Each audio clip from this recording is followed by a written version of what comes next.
अस्सलाम वालेकुम। Calculus with analytic geometry chapter number 1 exercise 1.3 question number 8 है। इस क्वेश्चन की स्टेटमेंट में कहा जा रहा है determine the points of continuity of the function F of X which is equal to X minus, अब ये ब्रैकेट फंक्शन है X for all X belongs to real number. मतलब ये कि आपने तमाम पॉइंट्स ऑफ कंटिन्यूटी फाइंड करने हैं जो रियल नंबर में है, जो इस फंक्शन को जिस पर ये फंक्शन कंटिन्यूस है। रियल नंबर में तो बहुत सारे नंबर्स होते हैं, अब वो तमाम पॉइंट्स बताने हैं हमने रियल नंबर के जिन पॉइंट्स पर ये फंक्शन कंटिन्यूस है। लेकिन इससे पहले यहाँ पे ब्रैकेट फंक्शन है, ब्रैकेट फंक्शन के बारे में पता होना चाहिए कि ब्रैकेट फंक्शन क्या है। सबसे पहले ब्रैकेट फंक्शन डिफ़ाइन करने से पहले आप लोगों को कुछ चीज़ों का पता होना चाहिए। मैं एक नंबर लाइन ड्रॉ करता हूँ।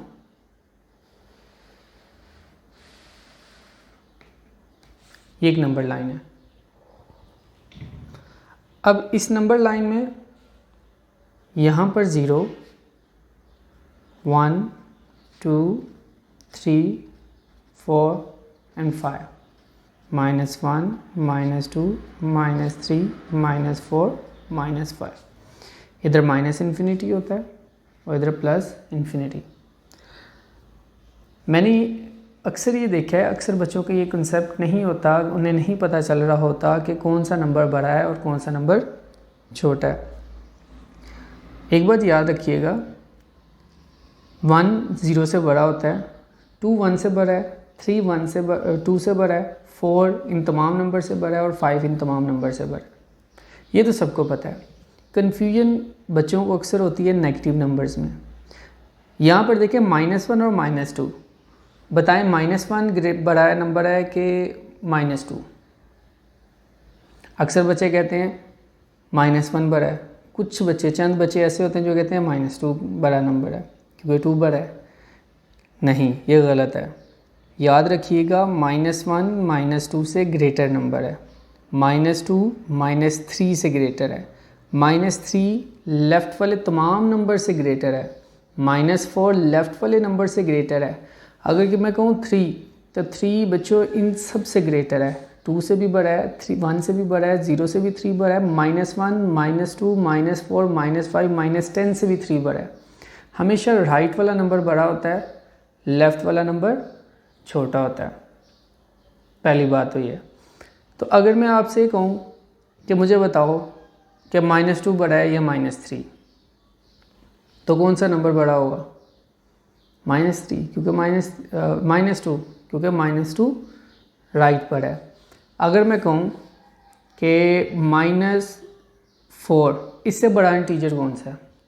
-4 से बड़ा, -4 से बड़ा साथ वाला इंटीजर -3 है, और -4 से छोटा लेकिन साथ वाला इंटीजर कौन सा है? -5। लेफ्ट में -5 ये छोटा होगा, -3 बड़ा होगा। तो हम इसको इस तरह लिख सकते हैं। अगर मैं इस तरह लगा दूं तो फ़र्क तो नहीं होगा। अब देखिए, अब आते हैं ब्रैकेट फंक्शन पे। ब्रैकेट फंक्शन क्या होता है?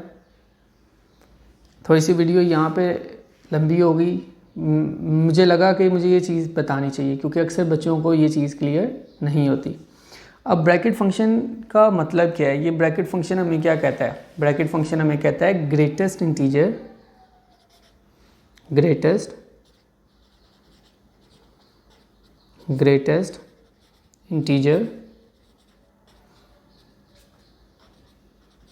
But not greater than x। कि हमारे पास बड़ा इंटीजर होना चाहिए लेकिन वो x से बड़ा नहीं होना चाहिए, उस नंबर से बड़ा ना हो जो नंबर ब्रैकेट फंक्शन के अंदर लिखा हुआ है। मिसाल के तौर पर अगर 1 लिखा हुआ है तो ब्रैकेट फंक्शन उस 1 ही रहने देगा, ब्रैकेट फंक्शन 1 ही रहने देगा। अगर अंदर 10 लिखा हुआ है तो ब्रैकेट फंक्शन क्या 10 को 10 ही रहने देगा क्योंकि खुद इंटीजर है। तो सबसे बड़ा इंटीजर 10 ही है, जो इससे बड़ा नहीं है लेकिन इक्वल हो सकता है, तो 10 आ गया। तो अगर ब्रैकेट फंक्शन के अंदर कोई भी इंटीजर एज इट इज़ लिखा हुआ है, यानी कि वो खुद एक इंटीजर है, तो आंसर वही आएगा 107। ये एक इंटीजर है तो आंसर 107 ही आएगा। और अगर नेगेटिव में देखें, नेगेटिव में -3 लिखते हैं, -3 एक इंटीजर है, आंसर -3 आएगा। -700 एक इंटीजर है, -700 आएगा। और अगर हम -209 लिखें तो ये भी इंटीजर है, -209 आ जाएगा। लेकिन अगर ब्रैकेट फंक्शन के अंदर कोई इंटीजर नहीं आता बल्कि कोई फ्रैक्शनल नंबर आ जाता है, फॉर एग्ज़ाम्पल 2.3, अब हमने क्या पढ़ा है, ग्रेटेस्ट इंटीजर होना चाहिए। पहली बात तो ये है, ब्रैकेट फंक्शन का आंसर हमेशा इंटीजर होता है। But not greater than x, वो इंटीजर होना चाहिए, वो सबसे बड़ा होना चाहिए, लेकिन उस नंबर से बड़ा नहीं होना चाहिए। तो देखिए अगर 2.3 है, 2.3 से बड़ा इंटीजर तो आना ही नहीं चाहिए। तो 2.3 से फ़ौरन पहले वाला इंटीजर कौन सा आता है, 2, तो इसका आंसर आ जाएगा 2। देखिए ना नंबर लाइन पे 2.3 यहाँ पे आता है 2.3, तो 2.3 से बड़ा इंटीजर 3 है, लेकिन उससे पहले 2 आता है। फ़ौरन पहले जो इंटीजर आता है छोटा इंटीजर, उससे वो आपने लिख देना है। तो अगर मैं आपसे कहूँ 3.7, तो क्या आंसर होएगा 3, क्योंकि 3.7 से पहले वाला इंटीजर 3 होता है, greatest integer, but not greater than 3.7। एक और इंटीजर देखते हैं 9.9, क्या आंसर आएगा 9। और अगर लिखा जाए 1.3, तो क्या आएगा 1 ही ग्रेटर इंटीजर है, लेकिन वो 1.3 से बड़ा नहीं है। ये तो हो गया पॉजिटिव फ्रैक्शंस। अगर हमारे पास नेगेटिव फ्रैक्शंस आते हैं, फॉर एग्जांपल हमारे पास लिखा आ जाता है -2, चल अब बताएं -2 एक इंटीजर, -2.1, अब -2.1 एक इंटीजर है, नंबर लाइन पे देखते हैं, ये -3, ये -2, और यहाँ पे -1 आता है, यहाँ पे -4 होता है, यहाँ पे 0 होता है। अब मुझे बताएं 2.1 1 -2.1, अब इससे छोटा इंटीजर, लेफ़्ट वाला नंबर छोटा होता है, राइट वाला बड़ा, तो छोटा इंटीजर कौन सा होगा -3, -2 नहीं लिख देना, -3। अगर यहाँ पे लिखा हो -7.7, तो छोटा इंटीजर क्या होगा -8। और अगर यहाँ पे लिखा हो -1.3, तो -1.3 यहाँ पे आता है 1.3 माइनस, छोटा इंटीजर कौन सा होगा -2, -1 है तो -2, -7 है तो -8, -2.1 है तो -3। मुझे उम्मीद है आप लोगों को ब्रैकेट फंक्शन समझ आ गई होगी। अब चलते हैं अपने क्वेश्चन की तरफ। अब ये क्वेश्चन है हमारे पास, अब देखें इस क्वेश्चन को सॉल्व करना है। अब फंक्शन हमारे पास ये दिया हुआ है, ब्रैकेट फंक्शन की हमें समझ आ गई है। अब रियल नंबर में 2 नंबर्स हैं, ब्रैकेट फंक्शन में हमारे पास इंटीजर हो तो ब्रैकेट फंक्शन इंटीजर ही दे देता है, अगर इंटीजर ना हो, कोई फ्रैक्शनल नंबर हो, तो greatest integer but not greater than x, ये वैल्यू में देता है। अब रियल नंबर में फ्रैक्शनल नंबर भी होते हैं,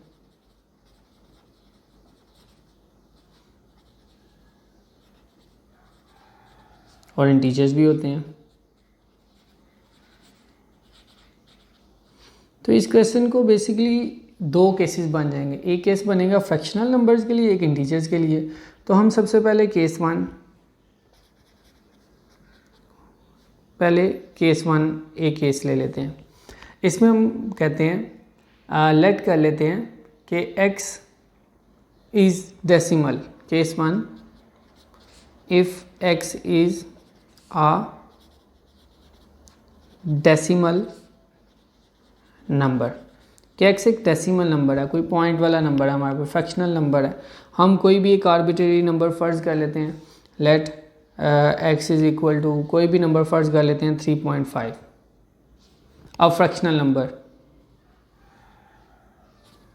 ये क्या है, एक फ्रैक्शनल वैल्यू है जी, एक फ्रैक्शनल वैल्यू आ गई, और ये वैल्यू रियल नंबर में बिलोंग करती है। अब देखें, अब इस फ्रैक्शनल वैल्यू पे हमने देखना है ये फंक्शन कंटिन्यूस है कि नहीं है। तो हम सबसे पहले क्या करते हैं, कंटिन्यूस की डेफिनेशन क्या है, पहले हम 3.5 पुट करते हैं। तो ये क्या आ जाएगा 3.5 माइनस ब्रैकेट फंक्शन में 3.5 ब्रैकेट फंक्शन आ गया। देखें 3.5 एज इट इज़। अब ब्रैकेट फंक्शन क्या कहता है, ब्रैकेट फंक्शन कहता है greatest integer but not greater than x, means ऐसा इंटीजर जो 3.5 से बड़ा ना हो लेकिन इससे फ़ौरन पहले आए, तो वो आता है 3। तो ये हमारे पास क्या आ जाएगा 0.5। अब हम लिमिट फाइंड करते हैं, limit x approaches to 3.5, left limit हम फाइंड करते हैं। तो ये हमारे पास आ गया limit x approaches to 3.5 minus, और फंक्शन हमारे पास क्या है x minus bracket function x।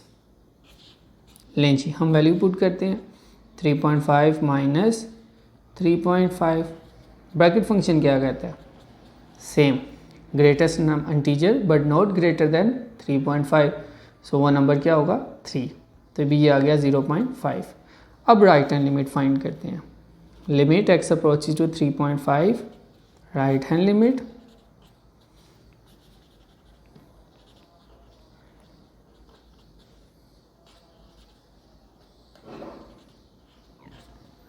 Values put करते हैं,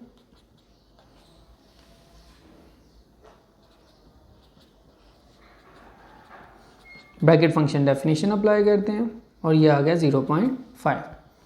अब देखें as f of 3.5 is equal to limit x approaches to 3.5, left limit उस फंक्शन पे और राइट लिमिट उस फंक्शन पे, उस नंबर पे, फ्रैक्शनल नंबर लिया हुआ है ना हमने, फ्रैक्शनल वैल्यू ली हुई है, तो उस पर लेफ़्ट लिमिट और राइट लिमिट इक्वल आ गई, फंक्शन भी डिफाइंड है, उसका आंसर तीनों इक्वल आ गए। तो हम यहाँ पे क्या लिखेंगे, हम यहाँ पे लिखेंगे सो f of x is continuous, f of x is continuous for all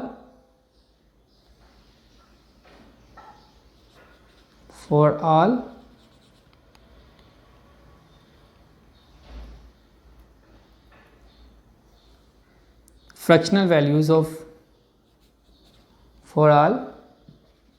fractional values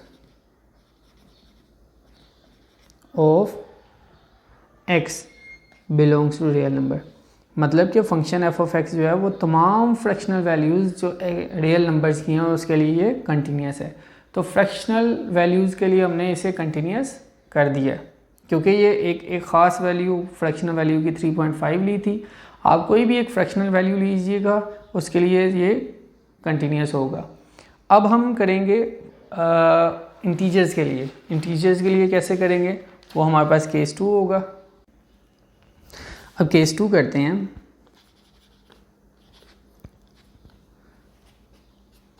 case 2, if x is an integer, अगर x कोई एक इंटीजर होता है। अब कोई भी एक इंटीजर फ़र्ज़ कर लें, let x is equal to 7 फ़र्ज़ कर लेते हैं। तो हम इसके लिए सॉल्व करते हैं। सबसे पहले फंक्शन में पुट करते हैं 7 minus bracket function 7 minus 7, bracket function क्या कहता है, greatest integer but not greater than 7, तो 7 का 7 ही आ जाएगा, आंसर 0। अब हम फाइंड करते हैं left limit, limit x approaches to 7 minus f of x। ये क्या आएगा हमारे पास, limit x approaches to 7 x minus bracket function x। अब देखें ज़रा, x की जगह पे 7 आ गया, लेकिन x अप्रोचेस टू 7 ऊपर माइनस, इसका मतलब है कि x 7 को लेफ़्ट साइड से अप्रोच कर रहा है, लेकिन ये 7 एग्जैक्ट नहीं है, 7 को अप्रोच कर रहा है। तो इसका मतलब ये 6.999 वैल्यू हो सकती है। इसका मतलब ये एग्जैक्ट इंटीजर नहीं है, इंटीजर से थोड़ी सी छोटी वैल्यू 6.99 है। तो ब्रैकेट फंक्शन की डेफिनेशन के मुताबिक उससे प्रीवियस जो इंटीजर होगा वो आ जाएगा, तो यहाँ पे आ जाएगा 6 और आंसर आ गया 1। इसी तरह अगर हम राइट लिमिट देखें तो लिमिट x अप्रोचेज टू 7, अगर हम इसकी राइट लिमिट को सॉल्व करें तो ये आ जाएगा limit x approaches to 7 x minus bracket function x। अब यहाँ पे तो 7 आ गया एज इट इज़, लेकिन यहाँ पर देखें x जो है वो 7 को अप्रोच कर रहा है बट फ्रॉम राइट साइड, इसका मतलब ये है 7.0001। ये एग्जैक्ट इंटीजर नहीं है, इंटीजर से थोड़ी सी बड़ी फ्रैक्शनल नंबर है, तो ये लेकिन यहाँ पे इससे प्रीवियस जो इंटीजर होगा वो तो 7 ही होगा, तो 7 पुट कर देते हैं तो वो आ गया अगेन 0। लेकिन हमारे पास left limit right limit equal ही नहीं आ रहे, तो फंक्शन कंटिन्यूस कैसे होगा? तो हम यहाँ पे लिखेंगे as limit x approaches to 7 left limit is equal to limit x approaches to 7 right limit. These both are not equal, so f of x is not continuous, is not continuous at x is equal to 7। Function continuous ही नहीं है। अब जब function continuous नहीं है, हमने ये integer randomly एक इंटीजर लिया है, इसी तरह आप कोई भी इंटीजर लेंगे तो फंक्शन कंटिन्यूस नहीं आएगा। तो लेकिन फ्रैक्शनल वैल्यूज़ के लिए ये कंटिन्यूस है, इंटीजर्स के लिए कंटिन्यूस नहीं है। तो लास्ट पे हम सिंपल लिख देंगे कि F of x is continuous for all integral values of x. F of x is continuous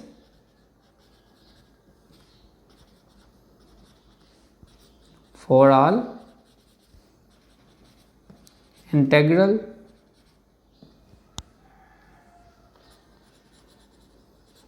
values of x but not continuous for integers, but not continuous for integers.